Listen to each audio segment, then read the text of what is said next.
Veja que caso interessante.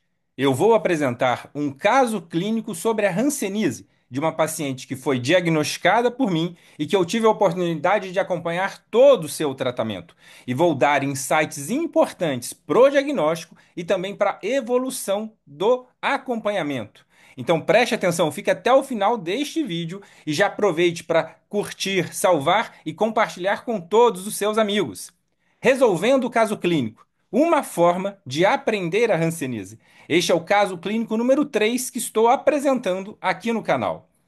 Trata-se de uma mulher de 52 anos, doméstica, natural e procedente de Jardinópolis, uma cidade do interior de São Paulo. Ela apresentava uma inflamação intensa no local da BCG e uma dor no seu punho direito. Qual que era a história desta mulher? Ela era comunicante de hanseníase. O seu cunhado e o seu esposo foram diagnosticados durante uma campanha de busca ativa de hanseníase no município de Jardinópolis. Ela também foi avaliada como comunicante e inicialmente não havia tido o diagnóstico de hanseníase. Por não apresentar indícios clínicos da hanseníase, ela não tinha aparentes sintomas neurológicos nem sinais dermatológicos.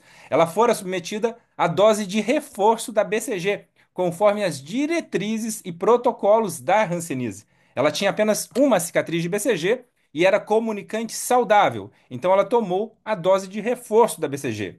Um mês depois da dose de reforço, ela evoluiu com uma inflamação intensa e com o aparecimento de uma placa avermelhada na topografia da vacina, e muito dolorosa. Também havia um cordão eritematoso de 2 centímetros saindo daquela placa. Eu vou mostrar fotos para vocês e sem nenhuma outra queixa associada. E 2 meses depois da vacina, ou seja, mais 30 dias após, ela começou com uma dor muito importante no seu punho esquerdo e com limitação funcional. Ela tinha dor para fazer movimentos simples daquela mão. Como antecedentes pessoais, essa paciente era hipertensa, ela era obesa, ela tinha um IMC acima de 35 e não era etilista nem tabagista, não tinha nenhum vício. De medicações de uso contínuo para essas comorbidades, ela fazia uso de losartana e de hidroclorotiazida. O exame físico dessa mulher, neste momento da inflamação da BCG, ela apresentava esta placa eritêmato infiltrado, ou seja, uma placa avermelhada com a pele mais engrossada, dolorosa a palpação, com dor até espontânea e com a presença de um cordão eritematoso, que vocês podem observar nessas setas brancas. E uma avaliação mais detalhada, com a avaliação neurológica, eu observei uma alteração discreta da estesiometria das suas mãos. Ela tinha perda de sensibilidade, bem leve, ela tinha uma hipoestesia no terceiro e no quarto quirodáctilos da mão direita. Você pode ver, observar aqui na estesiometria que está com um verde mais claro, ou seja, ela reconhecia o toque do monofilamento verde, mas ela falava que esse toque estava mais sutil, mais leve, não estava igual aos outros dedos, nem a mão contralateral. E a estesiometria de seus pés revelou um padrão assimétrico e focal. Ela tinha alteração de sensibilidade nos seus pés, com pontos violetas e também um ponto laranja no calcanhar direito. A palpação do nervo mediano direito dessa paciente revelou uma dor intensa com choque à percussão do nervo. Então, isso demonstrou, ela tinha também uma perda de força, isso demonstrou uma neuropatia sensitivo e motora, assimétrica e focal, que é a marca registrada da hanseníase.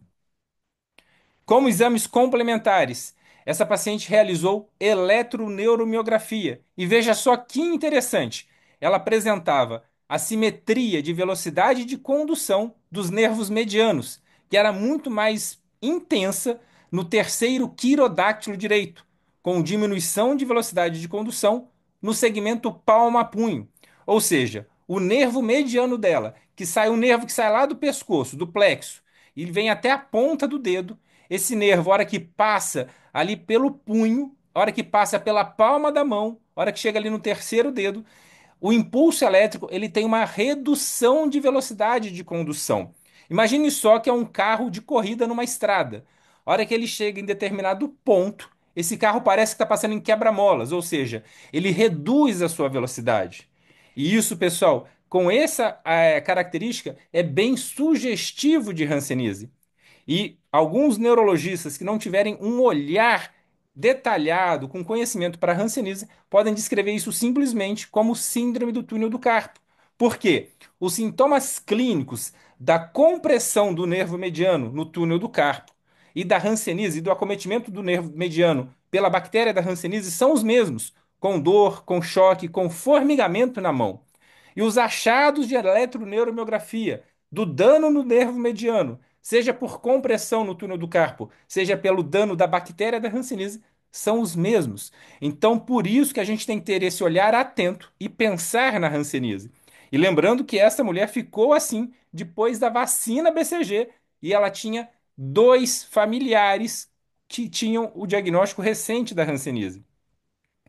Então, essa eletroneuromiografia a gente pode observar exatamente isso: uma redução de velocidade de condução distal no nervo mediano direito. O impulso elétrico, que tinha que correr de fora a fora no nervo com uma determinada velocidade, ele tem um ponto que ele faz uma diminuição de velocidade. E foi feito também ultrassom. Outro exame complementar dessa paciente foi um ultrassom da lesão cutânea. A gente pôde observar que o ultrassom de pele e subcutâneo desse caroço, dessa placa, revelava Doppler positivo, ou seja, era uma lesão vascularizada, bem inflamada, mostrando que tinha muita inflamação naquela lesão. Essa paciente foi também submetida a ultrassom de nervos periféricos. E veja só, o nervo mediano dessa paciente, um corte transversal no antebraço e no túnel do carpo, mostrava borramento do perineuro, com perda de interposição dos tecidos vizinhos. Ou seja, parecia que tinha passado uma borracha no nervo. O limite do nervo estava apagado, a gente não conseguia delimitar muito bem o que, que era nervo, o que, que era tecido vizinho, o que, que não era nervo. Por isso que a gente fala que tinha um borramento. A ecogenicidade do nervo estava toda alterada. E também esse nervo, num corte longitudinal no antebraço, mostrava Doppler positivo no perineuro, aqui ó, no perineuro, e também na região interfascicular, mostrando que havia muita inflamação. Isso é o diagnóstico de ultrassom de neurite. Essa paciente tinha neurite do nervo mediano. Então, como resultados dos exames clínicos e complementares, a gente pôde demonstrar. Era uma paciente comunicante de hanseníase, o esposo e o cunhado em tratamento. Ela tomou a BCG profilática e teve uma inflamação muito intensa. Ela abriu um quadro de neurite do nervo mediano direito. Ela tinha estesiometria das mãos e dos pés com alteração.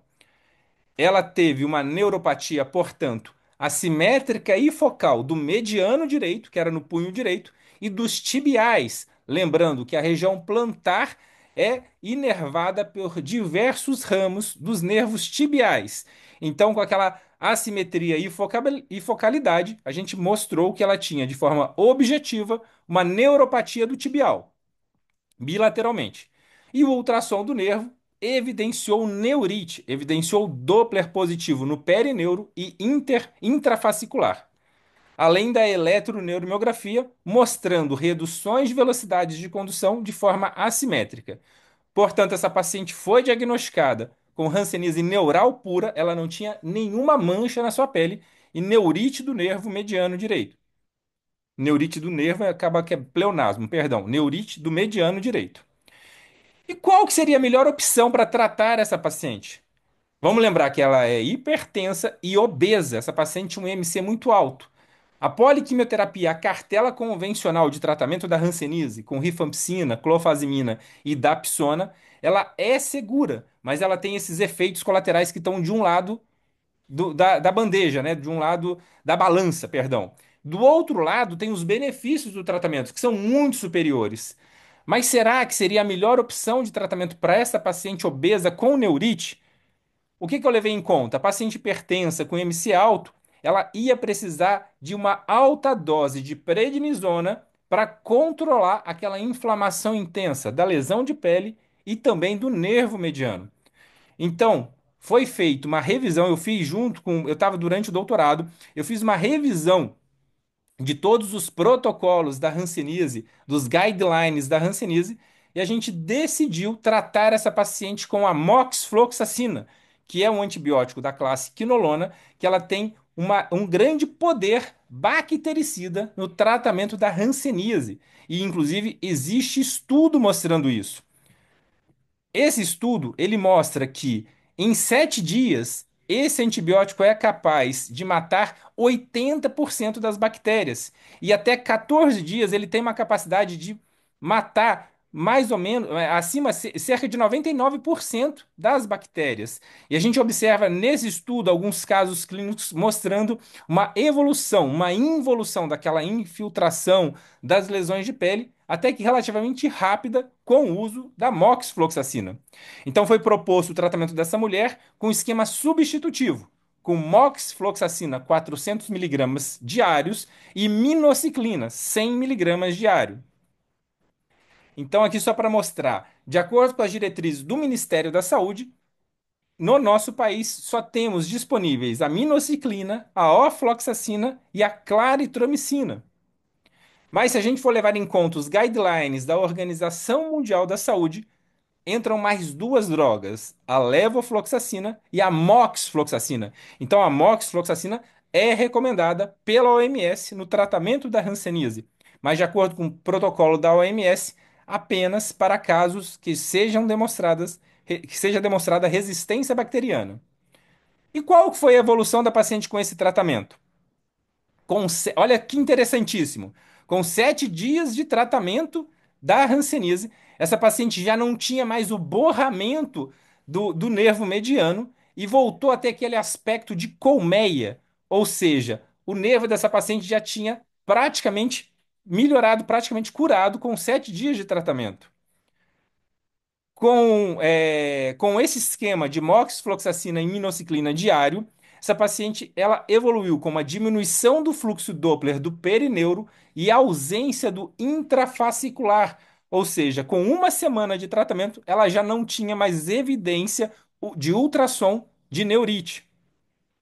Com 2 semanas, com 15 dias de tratamento, ela continuava sem borramento do nervo e com o aspecto normal, que é o aspecto de colmeia.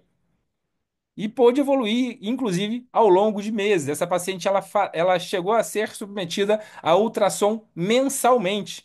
E todo mês a gente pôde ver essa involução, essa melhora, essa recuperação do nervo da paciente, persistindo o nervo mediano direito com 6 meses completamente normal. E a evolução em relação a a área, né, dos nervos, a cross-sectional area, né, a área neural que a gente mede no ultrassom. A gente pôde observar que os pontos medianos tiveram piora no túnel, mas melhora na região proximal e se normalizaram em 15 dias. Em relação ao nervo fibular, na cabeça da fíbula piorou e manteve-se espessado. E também o fibular na coxa piorou em 15 dias, mas com 6 meses normalizou. Ou seja, a gente não acompanhou só o nervo mediano, a gente acompanhou todo o protocolo da hanseníase. Foi avaliado o ulnar, o mediano, o fibular e os tibiais. Essa foi a evolução clínica, aquela inflamação toda que ela tinha na cicatriz ABCG desapareceu, aquele cordão eritematoso desapareceu com 6 meses de tratamento. Em relação à evolução estesiométrica, essa paciente nos pés, ela tinha 8 pontos alterados no momento do diagnóstico e nas mãos 6 pontos alterados. Com 6 meses de tratamento, ela já não tinha mais pontos alterados na estesiometria das mãos e nos pés dos 8 pontos alterados, ela continuava apenas com 4 pontos alterados, sendo que desses quatro, um que era laranja tornou-se vermelho, ou seja, ele não normalizou, mas ele teve melhora da sensibilidade. Então, como considerações finais, a BCG, neste caso, funcionou como estimulador imunológico e desencadeou a neurite. Por isso, pessoal, que eu sempre falo, para você recomendar a vacina BCG, é muito importante que você seja criterioso e descarte a hanseníase. O ultrassom de nervos periféricos oferece dados objetivos das alterações dinâmicas morfológicas na hanseníase, e o Doppler confirma a neurite e demonstra uma evolução dinâmica da agressão, assim como da recuperação neural da doença. E este esquema com moxifloxacina e minociclina diários por 6 meses demonstrou eficácia em 15 dias no total controle da neurite e teve uma melhora de sintomas e achados de estesiometria após 6 meses de tratamento. Essa paciente fazia estesiometria mensal. E frente à boa resposta terapêutica com esses 6 meses, essa paciente foi considerada como um esquema, como uma forma multibacilar pela quantidade de nervos que ela apresentava acometidos. Então foi mantido mais 6 doses, né, para completar os 12 meses de tratamento, com rifampicina 600 miligramas, moxifloxacina 400 miligramas e minociclina 100 miligramas com dose única mensal. Esse tratamento não foi da minha cabeça. Esse tratamento eu fazia doutorado, esse tratamento foi definido com o Centro de Referência da USP de Ribeirão Preto. Então essa paciente ela teve melhora da lesão, essa paciente teve melhora do ultrassom da neurite e essa paciente teve melhora da estesiometria. E para finalizar, esse desenho que mostra a realidade da hanseníase, os números da hanseníase. De um lado, os dados oficiais, que indicam que está havendo uma queda do número de casos de hanseníase. Mas quem trabalha a sério com a hanseníase sabe que a realidade epidemiológica é muito distante dos dados oficiais. O problema não é a falta de notificação, mas sim a falta de diagnósticos, principalmente precocemente. E aí, gostou desse caso? Aqui estão todas as minhas redes sociais. Gostaria de convidar você a se inscrever em todas elas, curtir, compartilhar, mande suas dúvidas, mande suas sugestões para as outras aulas, e eu estarei aqui sempre com o propósito de compartilhar conhecimento e ajudar cada vez mais pessoas.